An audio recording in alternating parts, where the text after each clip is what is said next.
Hi there, and welcome to WhyBuy. Let's talk about decontaminating your car's paint and adding a long-term protectant.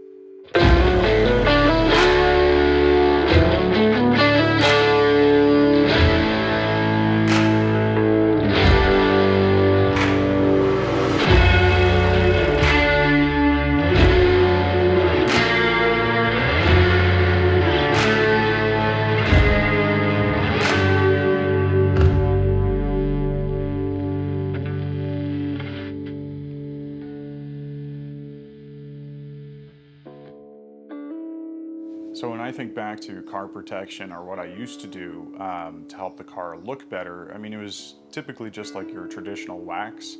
You wash your car and then you get the paste and you apply it, let it haze and then buff it out. And my thinking was, okay, well, that's, going to be the best way to get the car looking glossy and nice.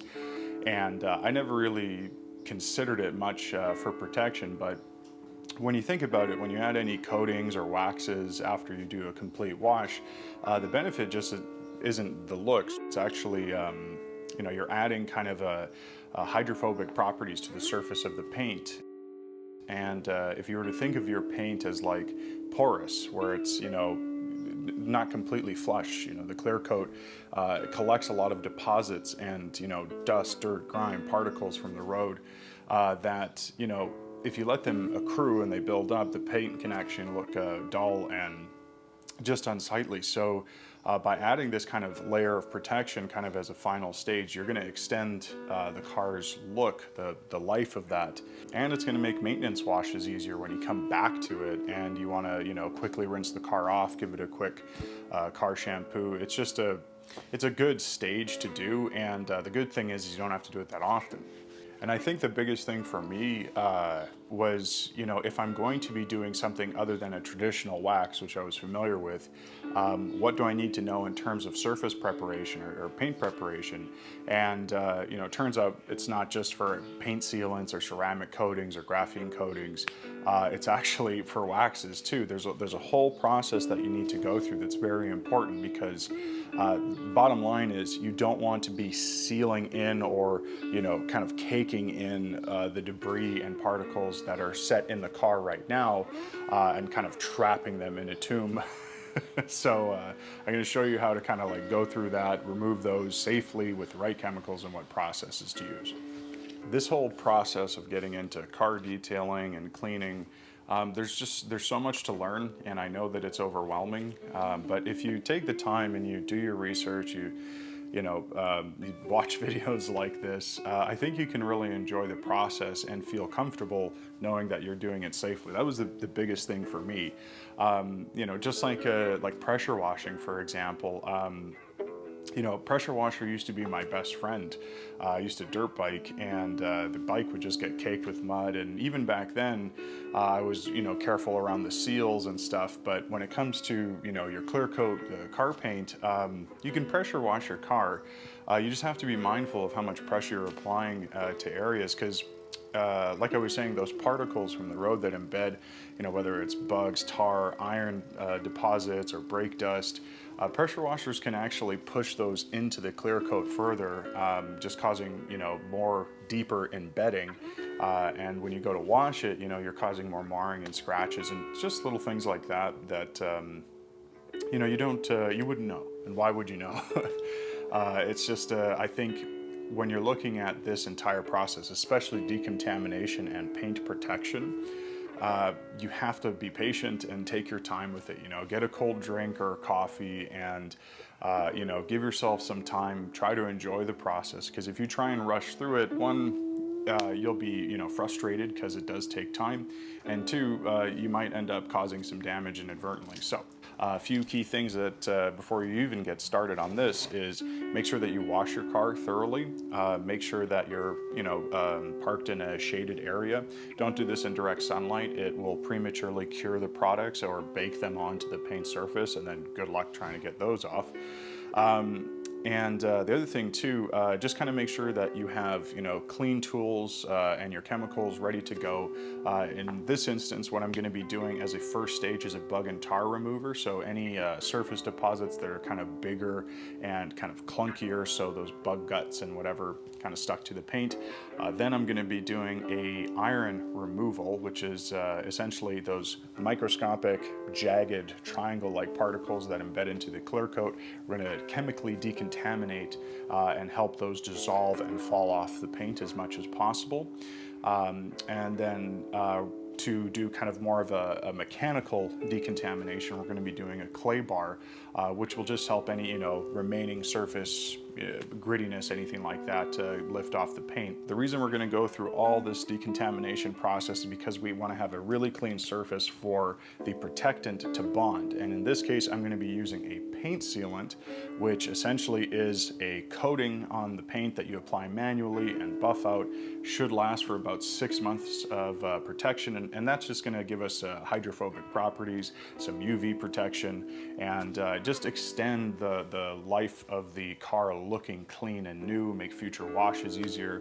It's a worthwhile stage. So anyways, let's jump into it. Now, bug and tar remover is a good first stage because these surface deposits, these bug guts and these kind of little tar chunks, these are kind of the bigger and easier spots to take off first. So just as a reminder, before you do bug and tar, make sure that you wash your car first. That means pre-treatment, car shampoo, wash mitt. But if you've already done that and you're ready for bug and tar, let's keep moving on. So essentially you want to be spraying this bug and tar remover on any areas that you can see visual kind of accumulations of that tar sling from the road, bug guts on the front, and it's very straightforward. You spray this on and it will chemically break down those bug and tar guts. You'll see it start to work, and then you just wipe it off. Now, every brand is different. You're gonna have to read the instructions on the back of the bottle, so always make sure that you do that first. It's super tempting to, you get a product and you're like, cool, you just start, using it. You could do damage, or you could just waste product. So take the 30 seconds, and just read the instructions. Another good application for bug and tar, especially in the springtime, which is when I like doing this whole decontamination paint sealant process. When they're cleaning the roads, they spray some stuff on the road sometimes, I think, to help keep the dust down, or it could just come from, oil dripping from cars. What I'm getting at is that brownish film that you really see on white cars, when you're driving, and it just kind of almost looks like oil, just like, smeared, and essentially what that is just traffic film. So it could be oil from cars, it could be, grease and grime from spills, it could be the stuff they spray on the road, the chemicals from the winter that are left over. Essentially, when that sprays onto your car, sometimes a regular wash won't get rid of that. And bug and tar is a good way to help break down those chemicals and remove them. So if you do see kind of that film, use bug and tar, to kind of help break down the chemicals and then wipe it off. Another good thing about bug and tar is that because it's a harsher chemical to break down those grease deposits, one of the biggest problems, I think, when you're car shampooing and you find a nasty spot on the car and you just want to scrub and rub it, and the issue is that the scratching and marring that you're causing when you're doing that isn't really worth the hassle when you can just buy the right chemical to break it down. And the whole goal of properly washing your car and decontaminating is we're trying to minimize how much abrasion we're causing to the car, because it doesn't matter what you do, you're causing scratches all the time. Even me, the process I'm doing, it's causing micro scratches every time you do any kind of abrasion with the car. The objective is always, how do we minimize how much we're doing that with proper lubrication, right chemicals, and the right technique. So with the bug and tar now finished, we're going to move on to kind of the next stage, which is iron removal. And if you are planning to do iron removal and clay bar, make sure you do bug and tar first. The reason is that we want to kind of remove the bigger particles if we can as a first step, and kind of work our way, you know, to that microscopic, you know, deep embedded particles level. So yeah, a good way to kind of think about it is, you know, bug and tar, iron removal next, and then clay barring, and then your protection. So why is doing an iron removal beneficial? So I think it's first good to understand what iron particles are. So whether it's railroad dust, brake dust, things that kind of sling onto the car from the road, that they're basically microscopic particles that are kind of sharp and they stick into the clear coat. And you might think, well, if they're microscopic, they're sticking to, like, who cares? Well, when you see those orange little rust spots that, you know, you might think that, oh man, my paint's rusting or something, but those are the iron particles that are oxidizing, and, you know, they're sticking into your paint, and that's what causes that rust coloration. So with a decontamination like Iron X, essentially what we're doing is those jagged edges, we're breaking them down so that they kind of fall off the paint afterwards. And it's a really good way to remove those little orange spots that, especially on white cars or lighter color cars, show and they look really nasty. But the other benefit too is that doing an iron removal is a non-abrasive way to get rid of those particles. So for example, like a clay bar, or if you're doing just a hand wash trying to, you know, scrub those sections, you don't want to be rubbing those jagged edges back and forth. So with a chemical decontamination, again, we're not causing any abrasion.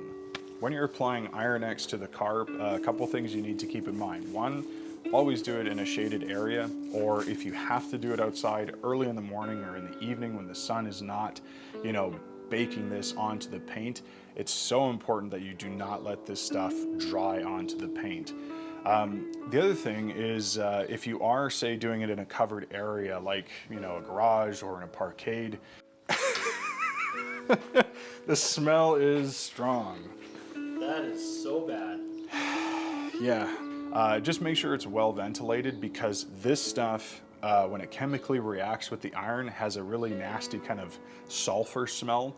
And CarPro's new formula is less of an odor, but you'll find with any iron decontamination products, you're gonna get that smell. So just bear in mind, make sure you got some ventilation. And anyways, let's get to it. So when you're spraying on the Iron X, just spray it on, cover a section, let it dwell for a couple of minutes. And while it's dwelling, one thing I'll say is that people have told me that you can do this before the wash, or that you should, you know, do it on the car on a wet surface. But to kind of maximize the benefit of the, you know, iron removal process and not kind of diluting the product, I just apply it onto a dry surface and let it do its work, and then rinse it off. Now, if you are doing this on an older car or in a car that has never had iron decontamination, you can agitate the surface of the paint. So spray on the iron removal, let it dwell, and then kind of, you know, agitate the areas with a soft microfiber. In this case, I'm not going to, because again, doing it frequently, I'm not too worried. I mean, it's up to you if you want to scrub, you know, kind of give that agitation to help lift those particles. But for me, I just want to kind of avoid, you know, any abrasion if I can in this chemical decontamination process. And it's really neat. You'll see the color activation and kind of the particles kind of, you know, oxidizing and lifting off the paint. It works pretty fast. Another thing too, and I think it's a bit of a misconception, but that iron removals are good for wheel cleaning. I don't think they're intended for wheels. I think it's maybe a waste of product. You know, it's like the iron removal for paint is not iron removal for the wheels. You want a dedicated wheel cleaner, because think about it. If you're going through the process of cleaning your wheels, you're taking the time, why wouldn't you get a proper wheel cleaner so that you're not just removing iron, but you're also removing brake dust, you're also breaking down grease or oils. It's almost kind of, I don't know, I guess you could use an iron removal on your wheels. I've seen people do it, but it just kind of seems like extra work for, you know, you're not gonna get as effective as results. So, I mean, leave it to you if you want to use your product on that, but yeah, I don't. When it comes to clay barring the car, well, what is clay barring? So clay barring is essentially a mild abrasive that we're going to mechanically try and remove anything that the chemicals couldn't.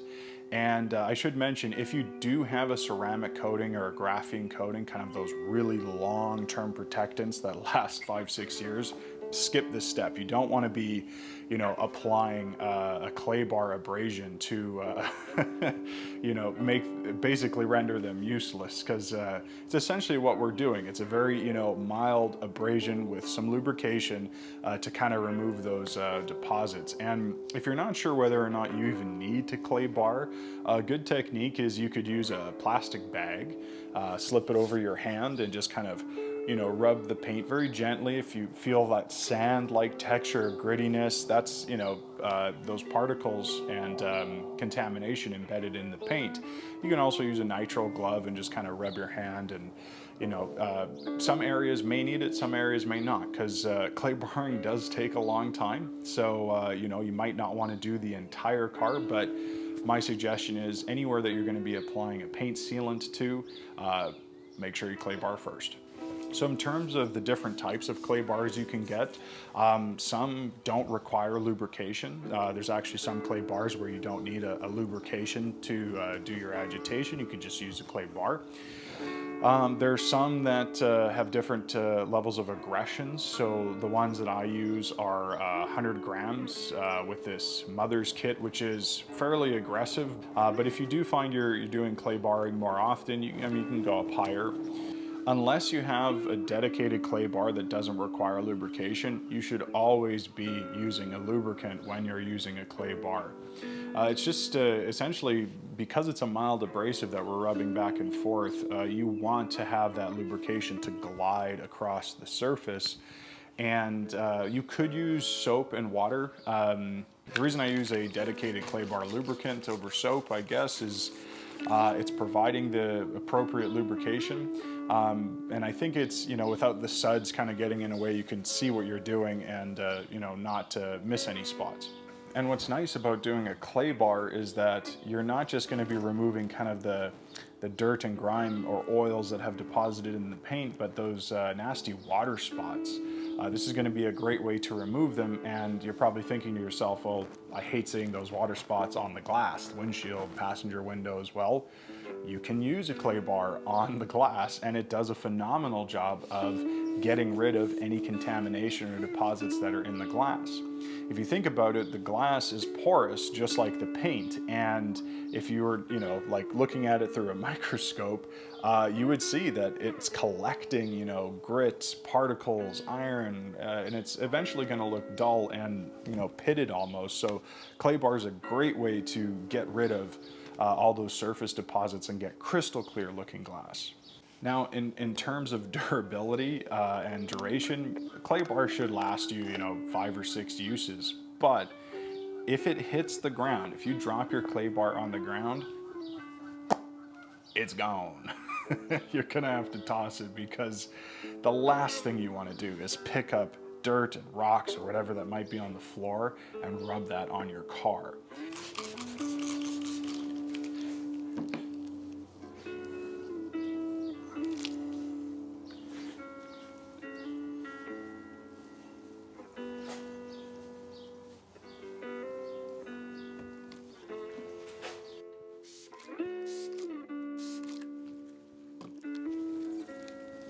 Yeah, and this is a bad area. You're gonna see lots of buildup around here. So while you're doing your clay bar, you'll see it's picking up little particles and debris. Just make sure you keep kneading it and you keep turning it over so you reveal a clean surface to continue working with.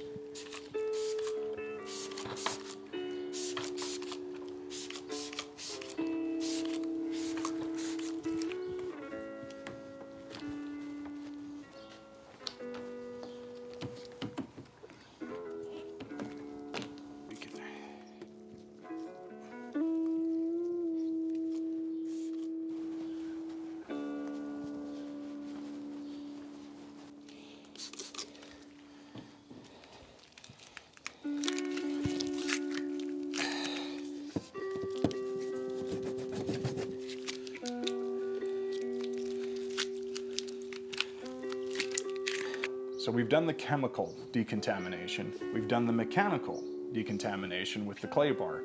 Now we're gonna do one final wash before we apply the paint sealant.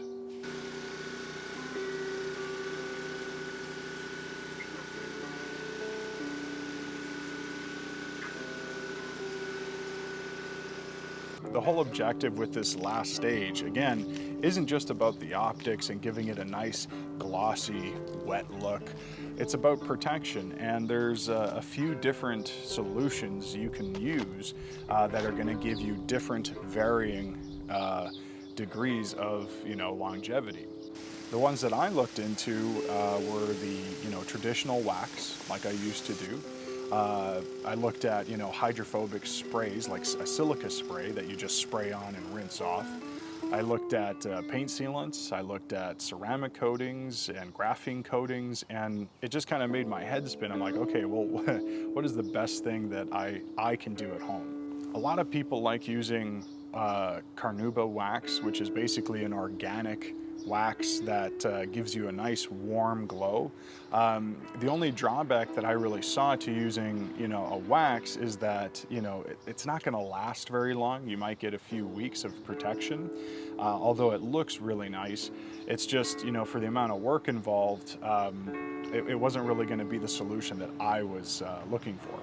And it's sometimes you fall into the trap of wanting to get this done fast and quickly, and that's where the silica sprays really caught my attention, because it literally is just something you spray on and rinse off, and now you have some hydrophobic properties on the car.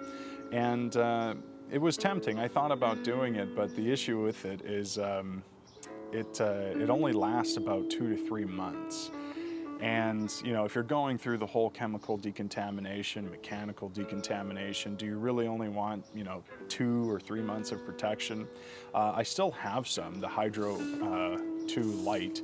I use it for the wheels, and what's nice is actually you can use it on plastic. So for example, like the grill area, the rear exhaust area, those kind of plastic areas that you can't use a paint sealant on, for example, I can just spray on this hydrophobic spray, rinse it off, and now at least those areas have protection. So what about paint sealants? Now, paint sealants are essentially like a polymer blend, kind of like a synthetic coating that is designed to have hydrophobic properties, give you some protection against grease and road grime from sticking, and it also gives a really nice glossy finish. It's not quite the same as a wax finish where it's like warm. It's I would say the glossiness, it almost looks cold. It's really just personal preference, but it's still a more time-consuming process than just a hydrophobic spray, but it's going to give you that 6 months of protection, which is fantastic, because then really you're only doing it twice a year. So what about ceramic coatings or graphene coatings? So from what I found, essentially what they are is using, it's like a synthetic that uses nanotechnology to impregnate the surface of the clear coat and repel, that traffic film, the road grime, all that stuff, very similar to a paint sealant, but it lasts for like 5 or 6 years. And it's very effective stuff. I mean, the only real drawback I would say is you're gonna be spending a lot more money, and it's something that if you don't know what you're doing and you're not having it professionally done, you could cause damage, you could get very shoddy results, and you could end up wasting the product. So a lot of these chemicals will make different claims in terms of how long it will last, and it's totally subjective as to, do you park in the sun, do you park underground with the car cover, like there's so many factors at play. But if you're unsure as to where your protection is at, just do the water test, spray water on the car, and if it's beating up or if it's sheeting nicely and falling off the car very quickly, then yeah, your protection's working fine. But if it's kind of blotching and staying on the paint and drying on that way, well, there's a good chance you have no more protection left or none at all. So it's time to apply this. And In deciding what I was going to do, I actually went to a place called Auto Obsessed, and I chatted with the owner, and you know, he recommended all sorts of different products, and ultimately I ended up buying their brand of paint sealant because with my inexperience, I didn't want to go for a graphene or a ceramic coating just because I was nervous if I'm doing this, one, because I'm not polishing or doing a paint correction, 6 years is a long time to apply a long-term protection. And at least this way I can kind of work with what I have, decontaminate it myself, apply the sealant myself, and I'll have protection throughout the summer and not have to worry about this again until I get into the winter months. The nice thing about a paint sealant is that it's very straightforward to use.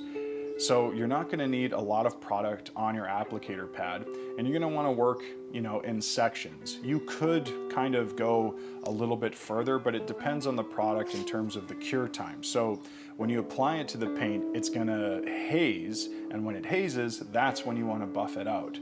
But depending on the product, it might cure really fast, so just kind of do a test area first, start in one section, see how fast it goes, and then, you know, to save time, you might be able to do multiple sections. This stuff from Auto Obsessed is very forgiving, so you can do, you know, multiple sections. Its cure time is, you know, takes a little bit longer, so, you know, you can kind of work, say, like on, you know, a couple panels at a time, come back and buff them out, and that's pretty much it. One thing with paint sealants, do not use them on plastics. So before you even get started with your paint sealant, a good idea is if you can find masking tape like painter's tape. I know you can buy some that are they have like a weak adhesive. So essentially we're going to be covering any areas of plastic so that we don't, you know, get the wipe on those areas, because if you get a paint sealant on plastic, it's going to crust, it's going to look bad, just like wax. It's going to be really hard to get off of those plastics afterwards. So when you're applying it, very gently covering the area, you're not going to be pressing very hard. And a good thing to remember is not to over apply product. Very common mistake, I think, with the entire car wash process is using too much product. Always read the instructions on the product that you're using, use the recommended amount. You don't want to be over applying and getting, you know, results that are unintended.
And with the paint sealant done, I mean, the car is going to look fantastic, and it's going to help repel water. It's going to help those bug guts from not sticking, you know, and it's going to increase the aerodynamic properties of your car in general, because the surface is now glassy smooth, and it just, yeah, aside from looking great, now you have that protection. Now that we've added protection to the paint, what about the glass? So I use Rain-X, which is basically a spray similar to the paint sealant where you're going to be coating the glass and buffing off the residue just to add those hydrophobic properties and aerodynamics. You'd be surprised at the results. When you use this stuff, how it looks afterwards might not be very noticeable, but when it rains, you'll see those water droplets beating up. And essentially what we're doing here is, you know how the glass is porous, you kind of have those hills and valleys. Well, what this is doing is sealing those off and protecting it so that you don't get more of those particles embedding. So it's one thing to mention is that the price, you know, getting into all this stuff for the first time, it is kind of a sticker shock. I mean, a lot of the stuff that I have, I accumulated over time, over years, and you don't need to go out and buy all this stuff if you don't want to, but the good thing is, I mean, if you store these chemicals properly, you know, don't let them ever freeze, they'll last for a year, maybe a bit longer, and you know, you'll go through this stuff. It's good to have on hand. And the nice thing about investing into all these car cleaning and care products is that it kind of encourages you to use them and avoid going to those coin washes or those automatic washes. Even the touchless ones can be bad to use because they use very, very harsh degreasers and chemicals to just, you know, be able to rinse and power wash a car off in, you know, a couple minutes.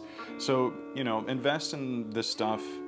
You'll feel better about having it all and the fact that you're doing the work yourself. And quite frankly, it's just kind of therapeutic. I've said it before, I think. It's a good way to decompress and kind of unwind and, you know, just kind of forget about whatever else is going on and focus on the task at hand.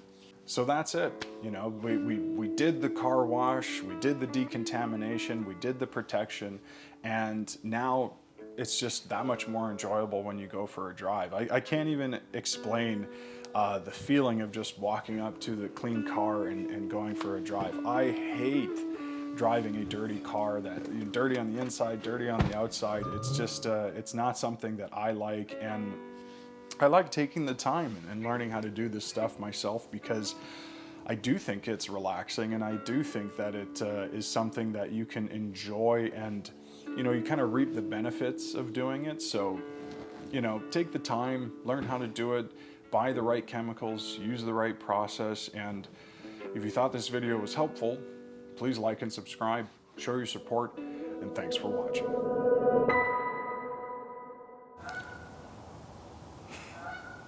Geese. Morning. How are you? Good, how are you? I'm shooting. Oh, yeah.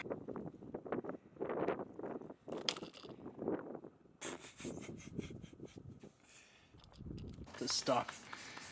You know, if this is the reduced odor version, I can't imagine what the other one smelled like. Busy day out there between the geese and traffic. Those geese outside are just going bananas. They're having like a debate. As a paint sealant or protection, so I'll be using a paint sealant. As a paint sealant, I'll be using a paint sealant. Really? And by the way, those geese, it's just having a day. A lot of abrasion or trying to scrub these bug and, you know, I almost said tar guts. The bug guts and tar. I'm gonna have to do the dialogue with the geese.